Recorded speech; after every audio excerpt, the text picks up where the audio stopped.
Welcome to CS Office Hours. Let me go ahead and share my screen here. Today's topic is the power of data and metrics. And just go ahead and wave one more time, Sandy and Sandra, just say hello. And Sandra, come off mute so everybody can see. Hello. All right, so Sandra and Sandy, sorry, I'm going to say that 3 times fast. They are the co-hosts today for the power of data and metrics. So before we dig in, and we've got a lot of information we want to share with you today, I want to just go over a couple of housekeeping items. So I want to be sure that you get the Slack slides and notes links. They should be in the chat. Shrut, can you just post those again over in the chat so people have them fresh there? Yep. Awesome. And then I will just stop sharing for 1 second and show you over in Slack, the sides in Slack where we have that book club that I was telling folks who came on the early side. So there's a book club group if folks are interested. That is book club. Yay. And the only rule about book club is you're not allowed to talk about book club. That's not actually true. That's just about Fight Club. Okay.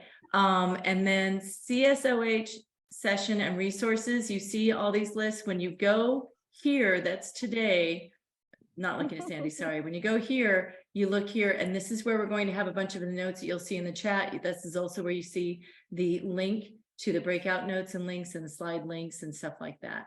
So I'm just pointing that out. CSOH session, resources, and ideas. This is actually a shorter name for the channel. I will try to shorten it some more. All right. Back over to the slides and the housekeeping. All right. Don't forget to join the LinkedIn group. Then anyway, for today, then what we're going to do is going to do an overview, and then we're going to do a quick case study by Sandra. So really sort of makes it more tangible in terms of what we're talking about. And then we're going to go to breakout groups, and then we're going to come back together. Nice. Yeah. Hello? Are we good? Great. Okay, good. Then let's dig in if that's okay with everybody. Any issues? Are we good? Awesome. Okay, so really the idea about data and why we care about it so much is because we not only like data and metrics together to tell a story. And metrics are really just when you are tracking and looking at certain data points over time, and then taking a look at what does it tell you? What story does it tell you? So otherwise, who cares? There's a bunch of data out in the world. Who cares, right? So that's what we have. That's what we sort of are working towards when we think about what data we want. When you hear people talk about clean data and dirty data, and do we have the data? Can we connect the data? Does the data talk to each other? All of that is, you know, because we're trying to get a look at the metrics and the trends. And we want to do that because we want to be able to tell a story. We want to tell the story of, are we doing good? Or could we improve? And what areas could we improve, right? That's what it's all about. You know, when you're looking at data, you want to also take a look at what data do you have? Do you have gaps in your data? Maybe you're not even tracking certain things that actually could be useful to you. And also there's a notion of maturity, right? In terms of maturity, what do we, you know, Sandy, feel free to start jumping in anytime here. Yeah. But in terms of maturity, it's you know, how developed are you in terms of tracking your data, or even assessing what you have, or using it to some degree? Is there anything else you want to say about that, Sandy? I think like all of us are working, there's data points everywhere, right? It's all about data. Data is everywhere. And then sometimes for a CS leader as well as practitioners, it's really challenging to know, what do I measure beyond GRR and NRR? And so I think today what we want to do is kind of help you talk through some of the strategies around data and metrics, and then definitely stay for Sandra's case study about how she was able to actually use the data and how to get it and how long it took her to get it. So definitely stay for that. Great. Okay, so what is important and the way you answer that is by understanding what your questions are, really. So you answer a question with more questions. And it's part of it is, are you a leader, or are you a CSM, or someone else within the company? That's, also a lens, a perspective that you have in terms of what questions you're going to ask. And so you think also, what do investors want to know about? What do they care about? What does the executive team care about? What's important for your business? Do you have North Star goals that you're trying to achieve? For your role or your contribution to any of those things above.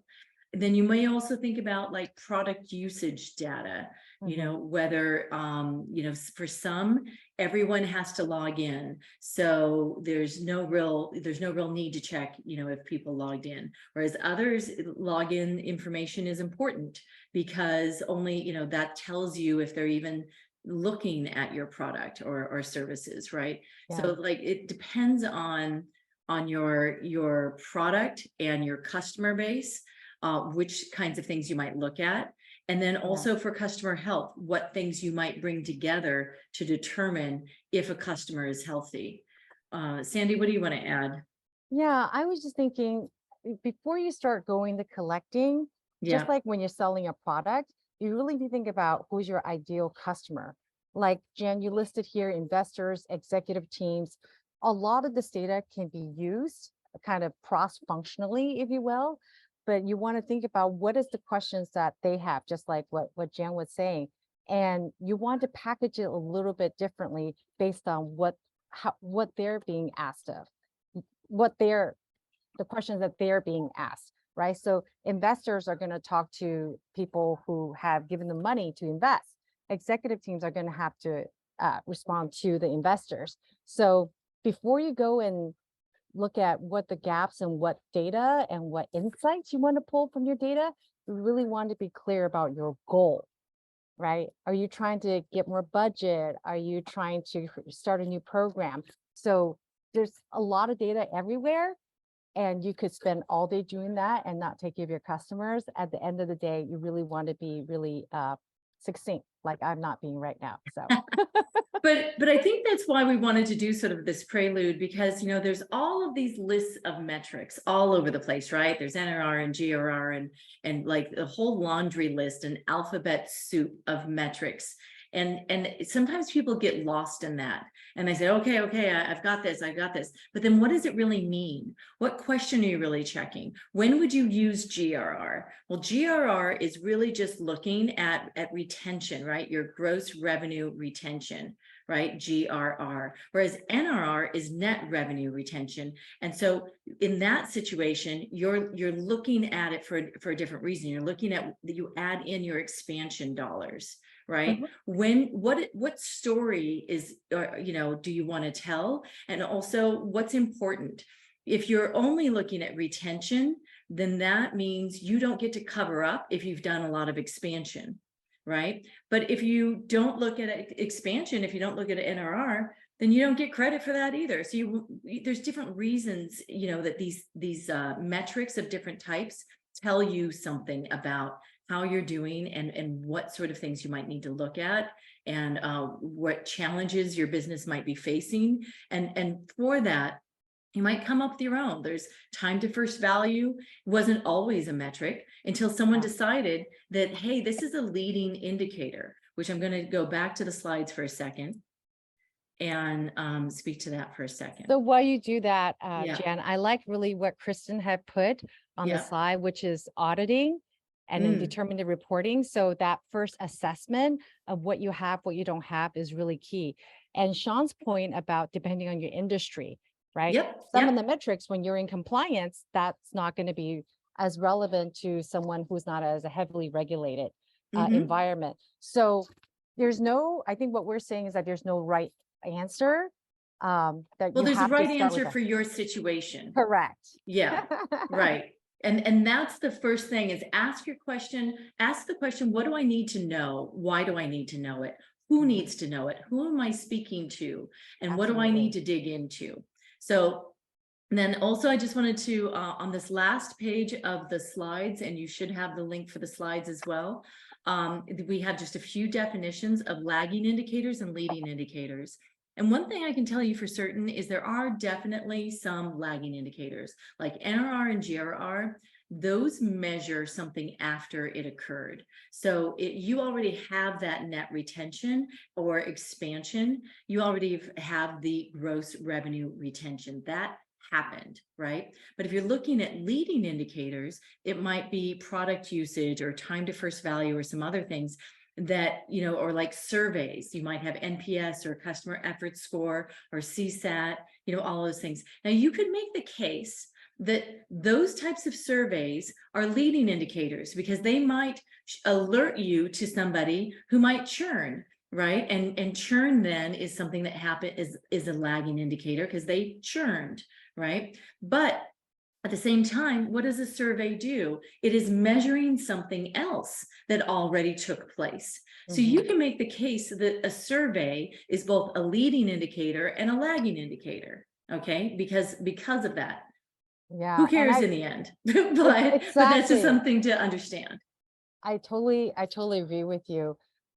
It's not the definition is not as well, the terminology is not as important. It's how you use it. One of the things that we did in our prep is that product usage, in this definition could actually be used for either, right? Because how they're using it is a lagging indicator, but Because they already used it. Correct. But the trends of how they're using it is a leading indicator. So I would spend less time thinking about which one it is and think about what is it that you want to know. But I think that those are common terminologies that you should be aware of because your executives could be coming to you to say, oh, you're just looking at, lagging indicators. We need some leading indicators. So just be prepared to have the data and the metrics to back those up too. And then the other thing in terms of how these things tell a story is you want to think about how you visualize something. Sometimes you want bar graphs. Sometimes you might have a line that shows over time. There depends upon how you're telling the story and what you're going to share, right? And who you're telling that story to. If it's over time, you might do something with a line graph. If you're comparing, year ago or, quarter over quarter, then you might show like a bar graph, right? These are just different ways to show the information that helps you tell the story that you're trying to get across, where you're trying to get someone to take action or to applaud you for the actions you've taken, right? And so when you're looking about that, and then you're also thinking about, what are your benchmarks? You only know if you've improved if you took a benchmark to begin with. Just like when you're losing weight, you don't really want to get on that scale and say, this is how much I weigh right now. But if you don't do that, then when you start to lose weight, you don't know how much weight you lost. You don't know how to applaud yourself. You don't know how to say, oh, I'm really making progress towards this. It's the same sort of thing when you're doing this in business. And then just thinking too, there's book of business, which is also you might see as BOB. You might look at your data by CSM. So like if you are a CSM, you're looking at your own book of business, but maybe you compare it, to see what other CSMs are doing. Maybe you're a manager and you're looking at across all of your CSMs. Maybe you're a director, you're looking across all of your managers. You might be looking at lines of business. There might be entertainment versus cyber versus whatever, because your product serves across a number of different lines of business, or you might have a number of different products and lines of business that you're looking at. You might be looking at regional or overall, right? And for all of these things that can tell a story, you might see that EMEA is doing fantastic this year, but US is not. What is happening? That always gives you an idea of what to go and start to dig into. Yeah. So Erica actually has a great video on how to manage your book of business. That's on our resource page. Definitely check that out if you're interested. I mean, you should be interested on how to manage your book of business from that perspective. But I also want to bring up a really critical point that Andrew Harris mentioned about data fluency and having the data having validity threats.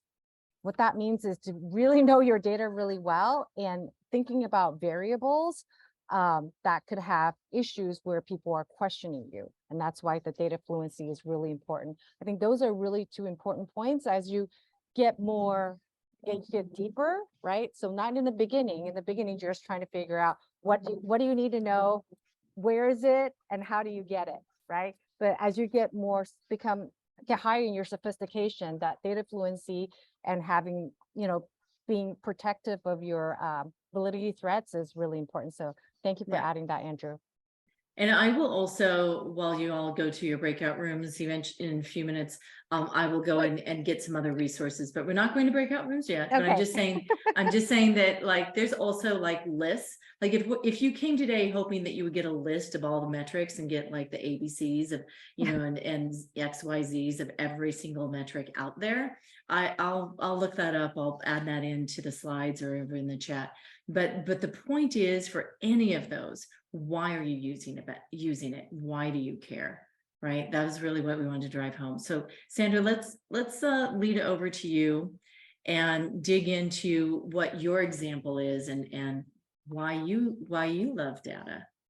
Sure. So I'll set the context here a little bit. So I've built different CS teams at companies that were at different stages. And this is an approach I really used as a CS leader in an early stage startup.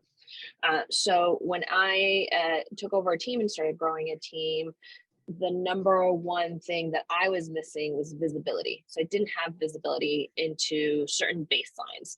So certain statistics would be put out there, such as like, oh, our NRR is really strong. Our total company is 110%. And I would hear that figure and I'd be like, okay, where's the data? So I can look at it and then start being more predictive with my team as to if 110 is where we're at, how does quarter over quarter look? And I couldn't even do that. So what I did was partner with my finance team. And the number one thing was establish baselines for what's the cost of customer acquisition. From my perspective, CS is a business imperative. And for phase one, I really wanted to be focused on being able to articulate the value of CS as a means to reducing the cost of customer acquisition. So the longer we held on to customers, ultimately, that payback period would mean that we would reduce ultimately that initial investment in acquiring that customer. Phase two, and was further down the line, was like, how can I then shift my team from being viewed as a cost center or maybe early stage firefighting to being attributed for driving growth? And so I set out to establish baselines for all the metrics, but the main ones were net revenue retention, gross revenue retention, and then I also wanted to keep a pulse quarter over quarter on logo renewal rate. The reason for this is that gross revenue retention, right, tells you it excludes expansion and price increases. So you're getting a true look at your book of business, but not all contracts are equal. So if a large customer renewed, but a series of small customers didn't renew, your gross revenue retention might not look too bad, but a logo retention would at least tell me, like, do we have small churning logos where we can either instill some sort of engagement model that'll help prevent that? Or are we just learning that maybe some of those logos are not in our ICP? And it's actually okay for us to lose them as we mature as a business. So that was step one. I'll pause there. Jan, if you have any questions, or I can keep going. Anybody have any questions on this so far? Okay, perfect. I'll keep going. I'll bring it back up. Okay. Oh, good. Okay. Step number two, once I had those baselines, and again, this was in tight coordination with finance. And I would say finance is even more critical. Like at this stage, right, I'm interacting with the co-founders, obviously like the person I report into, but finance was so critical because they had the goals and metrics across the other teams, which would then give me insights into, okay, where should I, if I look at my close collaborators and cross-functional collaborators, like what should I keep in mind? So obviously for CAC, there's no goal because it's not CS owned. So it was just like a figure I wanted to measure and know about. For NRR, what I found most helpful was setting the goal using a 12-month cohort with a 12-month look back. So what that meant was that every quarter, I would look at contracts coming up for renewal. And then 12 months prior, I'd be like, where were those contracts then? Lock in that particular revenue. I was using the 12-month, and then see what happened throughout those 12 months. And so then that would help inform my plan for that quarterly goal of, let's say, for instance, we had, 12 customers that had been performing in XYZ. I might say that for that particular quarter, I wanted the team goal, and my team was comped on a variable goal, to be set at, 105, making that number up for illustrative purposes. But doing that exercise ahead of that quarter allowed me to almost work with a quarterly plan. For GRR, it was, more straightforward. We wanted the goal to be 100. My team, that was not necessarily a component of their comp structure. It was more NRR was a component of their comp structure, but GRR was really important for me to tell me about the health of the overall business. And then for renewal rates, it was less of a goal and it was more about being aware and measuring it. And then step number 3, this is with the tactics, was get the data and start tracking. So early stage startup again, this was manual calculation, had to get it from the billing system, and then wanted to track both NRR and GRR both monthly, and then those 12-month cohorts that I was mentioning, just to start, as Sandy was saying, looking at the trends ahead of time. The other thing that was really important was aligning on methodology and the single source of truth. So if we had our head of ops looking out of SFDC, where we didn't have ACV data. SFDC is Salesforce. Salesforce, thank you. Yeah. Where we didn't have data, but then finance and myself and my management team was looking at the billing system, right? We would be comparing apples to oranges. So that was another really, it sounds basic, but was really, really important to, I remember having even the calculations spelled out and being like, this is the cohort I'm using, just to make sure that we were all talking apples to apples. And what this allowed me to do, right, was to be able to even understand just the business and start using that as an indicator, but then be able to have proactive conversations and predicting where we would land, quarter over quarter, year over year, with the management team. Yeah. And so I'm also seeing a lot of stuff over here on the side in the chat that I think really pertains to this, right? Where you find out that your data, lo and behold, is not perfect. Lo and behold, isn't clean. Or you look at billing and it says one number, and you look at Salesforce and it has a completely different number. Why is that, right? And so it's really important then to take a look at that and kind of kick the tires on it and figure out, well, what is it? And, can we fix that? Or can we at least agree on which definition we're going to go with here, right? And so that's something kind of that you can only do through conversation with the other folks in your organization, right? And then once you come to an agreement, then boom, you're good, right? You can move forward and say, this is how we're going to define it. So really quickly, just some of these comments over here on the side. Anybody want to speak up to this? I don't know, Dan or Cynthia. I would really love your sentiment about using data to understand what's happening, not just to confirm what you think is happening. Right. And I was going to type in, like, how long did it take you to realize that? I mean, enough times of, not outcomes, not going the way I would expect them to based on my own confirmation bias, right? But also just the idea there that it's okay to use proxy data. It's okay to use proxy measures if you don't have perfect clean data, because any amount of measurement when you're starting something and trying to get the data you have, if you haven't made it clean out the gate, is better than not measuring. Right. So if you don't have perfect measures, that doesn't mean you shouldn't measure. It just means to lean into the proxy data that you have and call out the limitations therein. I think is key. Yep. Yeah, I agree with that. And that's an exercise I'm going through right now. So Dan, your comments were like just hitting the nail on the head. Because I think what Jan said too about like defining, like, what are you going to go with? Is the billing the right one? Is Salesforce the right data? Just go with one, because you can still learn things from them anyway about certain trends. And then maybe you can get, because I love that idea, the pro tip of partnering with finance. I think that's been a challenge for me right now, but I think that's really the only way in my, at least in my case, to get closer to perfect. Yeah, Yeah. perfect. Don't let perfect be the enemy of good. Like, just start. Don't wait. It'll get better, but let's get on with it. Yeah. Now, as CSMs, if you do not have access to the data that you need to measure what you're doing along the way, then, you know, that's another thing too that you want to think about is, you know, how to befriend people within the organization to try and get some of the data that you would like to track for your book of business, right? There's always ways to get it done. And then once you start to do it, it makes inroads for others, right? So. And I would challenge, if you are a CSM, like my team, I was an open book, probably, you know, too much. I err on that side of management. Challenge your leader. Like my team's individual development plans was tied back to team goals, which were updated quarterly and had financial goals. So if your leader cannot answer that question for you, that's also an indicator of you know, the cross-functional relationships they have internally. All right.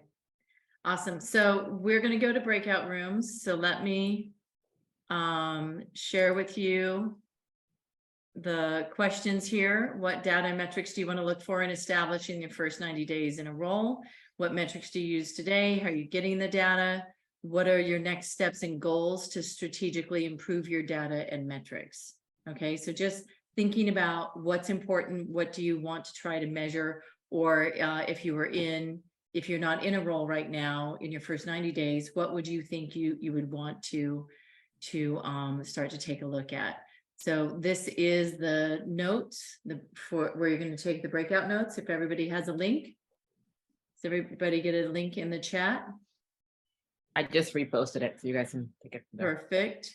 And now I'm going to set up some breakout groups, and okay, and we'll see you in about 15 minutes.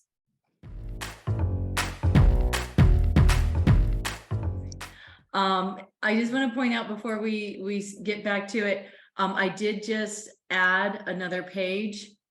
Look, I spent maybe 2 minutes Googling. First of all, the SaaS CFO, he has a lot of great information about metrics, but he has it from a CFO perspective.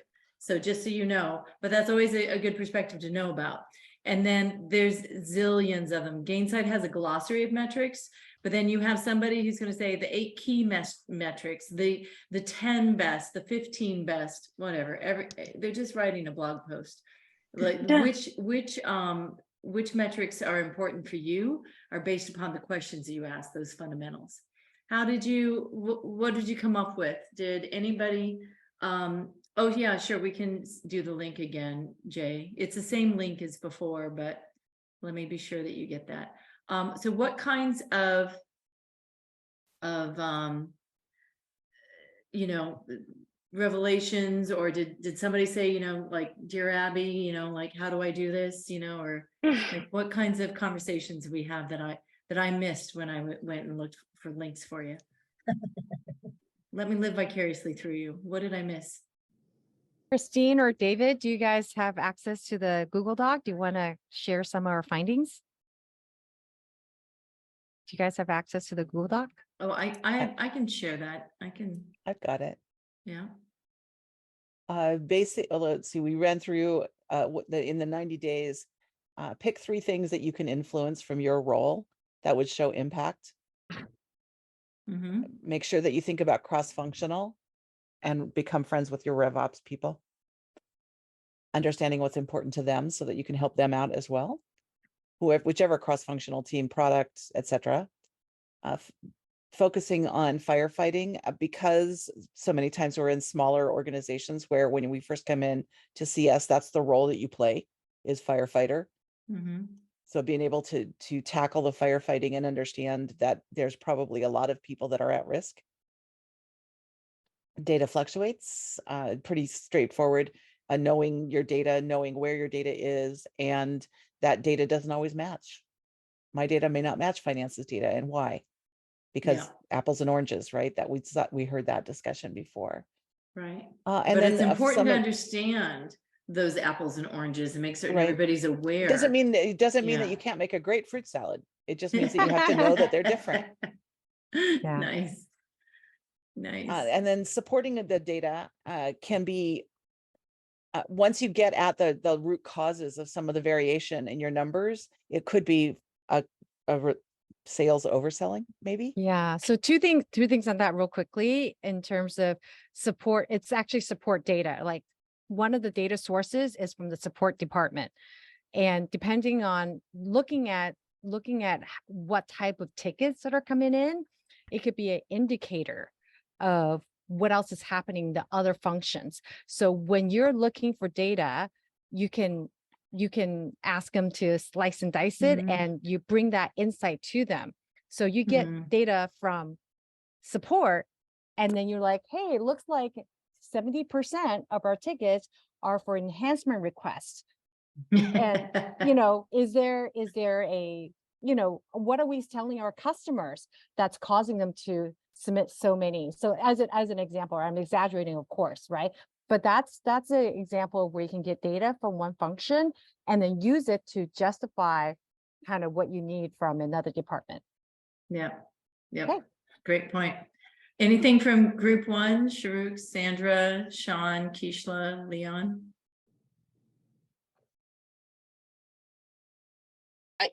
Sean, I think it's interesting if you talk a little bit about how you're now focusing really on health of business and metrics outside of traditional CS.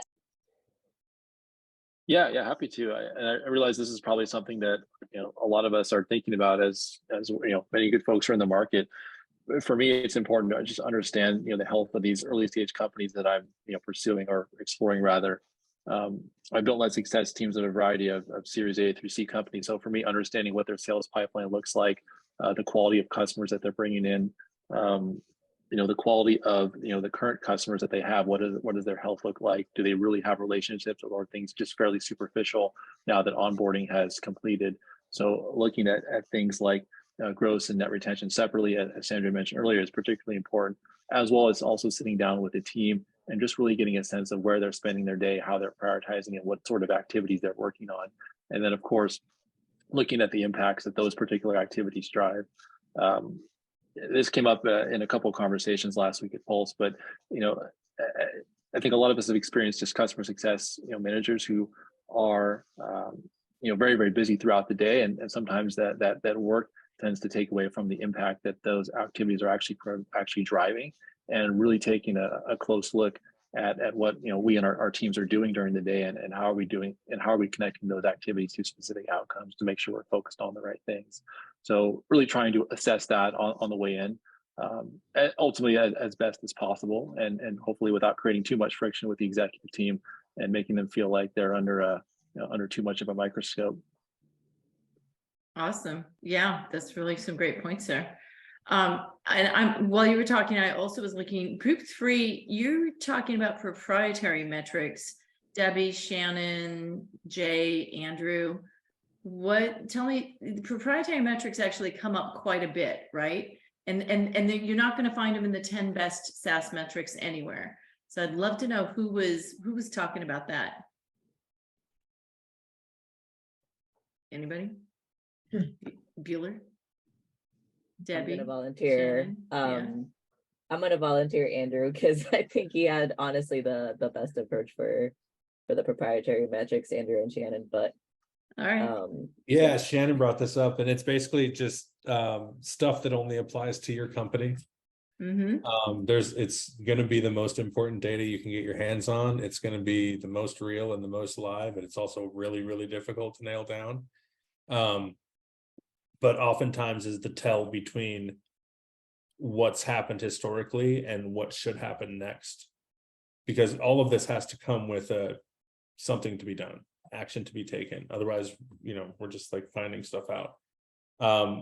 But if you see key tells to your business, yes, churn is going up, and we've lost more revenue this year so far than we have in any other year. Is it just us? Well, you look around and you say, no, it's freaking everybody all the time. Everybody's hemorrhaging money. Okay, so it's not just us. What is just us? And if you don't have that proprietary stuff in your data pool, your data set, then you don't know. So always interesting to look at specific product tells or rhythms, patterns within your customer base, engaging with your product, engaging with your teams, as indicators of health versus are they a customer or not? Mhm. You know what I mean? Like navigating Mhm. the gray a little bit. Yeah, Anyway, yeah. that was me bullet pointing what Shannon said, basically. Which was Shannon, essentially- how did those bullet points go? Do you agree? Well, Andrew put them in a much fancier way there, which was essentially referring to the fact that I kind of had to make up what I was doing in my current role because there wasn't like a basis to pull from. And so it was just figuring out kind of what made the most sense for me to help, kind of set some baselines there and figure out how I could best track what was going on health-wise with the various clients. And then on the back end of that, it's a matter of me figuring out what is actually important to the higher ups at my organization in regards to that. So it's kind of managing those two buckets there. Right. Always having to manage up with these as well. Kishla, over in the chat, Sandra was volunteering you something about first 90-day insights. Yeah, I started the role that I'm in back in December of 2021. And I think just listening to your team, talking to them about what their day is like. Sean was talking a bit about this. How are they working? How are they spending their time? I had one team and we just, they were radiating frustration and overwhelm, and then we discovered like, you're not, they weren't following the plan that was set up for managing support issues. And so it was creating a lot of frustration and tension. So I think sitting in the listening, I wanted to sit in and listen on as many calls as I possibly could. It helped me to identify skills that I knew that my team needed to develop. Sometimes as customer success managers, we are too quick to want to put on our capes and save the day. And we just need to be Clark Kent instead of Superman. And how do you really establish those, because we all want to help somebody. And so you won't learn that by looking at any metrics. You got to go listen to how your PSMs are talking to customers, how they're positioning themselves. That can either teach your customers how to leverage your one-to-many supports and resources, or feel like I'm your beck and call girl, or whatever it is that you want it to be. So I think there's just that listening that you're doing both internally and externally is really critical before you start deciding what the numbers are telling you. Yeah, really great points. Yeah. And then if what you want them to do in order to get out of the support work or to identify how much support work there is, you might have them start tracking support calls and that sort of thing. And that's how metrics work for you. But you might first identify what metrics you need by doing a listening tour. Yeah, absolutely. I do a thing in my one-on-ones with my teams. I learned this from another leader that I worked with. And I have them just document their squirrels. We call them squirrels. Squirrels come in two varieties, and we all naturally chase certain squirrels. We just love, like if there's a presentation to be made, I'm going to do too much. That's me. It's always going to be that way. That's my squirrel. But some squirrels, everybody's chasing, and it identifies a process gap, a problem that needs to be solved if everybody's chasing similar squirrels. So I ask people, like, what got you off track this week? And was that you, or was that something that we need to focus on as a team? I love that squirrel. I use that in other contexts. I'm going to start using it that way too. I have my squirrels. Yeah, we all do. I love that. We're at time here, but I want to just check because there's a lot of notes over here. Is there anything else that folks want to share, like in group 4, 5, or 6 here? Because there's a lot of notes here that look really like just some good stuff. Any highlights we should know about?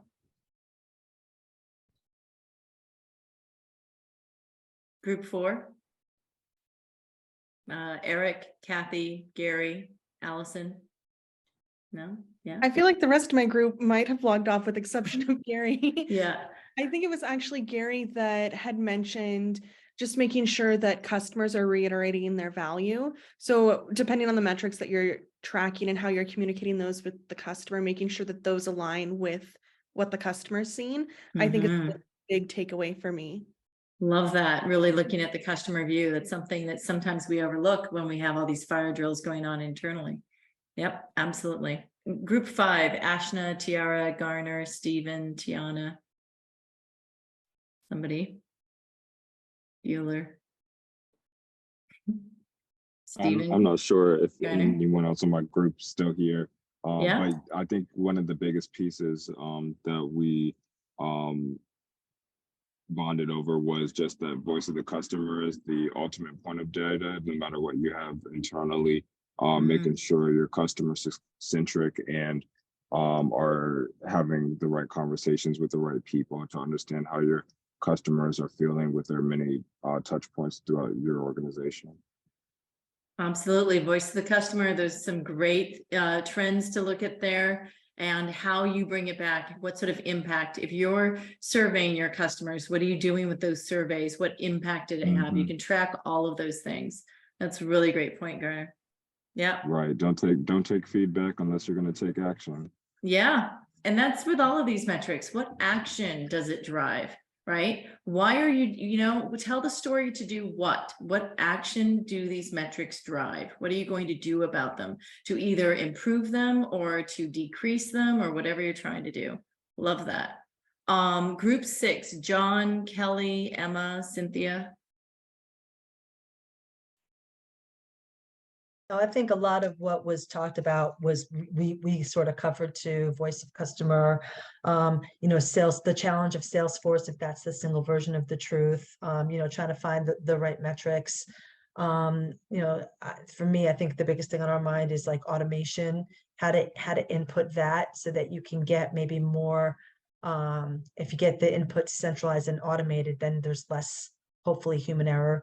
But I think a lot's already been covered. And I love what Garner just said about what action is going to be taken. Here's the data, right? It doesn't lie. Now what? Because that's a big challenge to leadership. And if they don't take action, then you got a much bigger problem, right? Yep.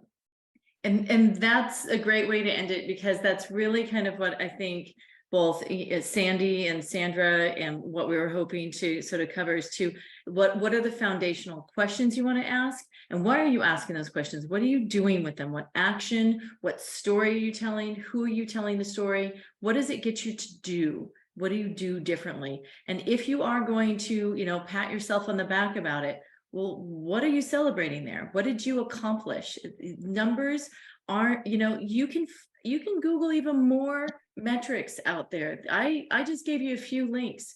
There will be somebody who'll have the 25 best metrics. There'll be someone who says there's only 5. Who cares? What are you doing with it? And what does it mean? So awesome. Any last things you want to share, Sandy or Sandra?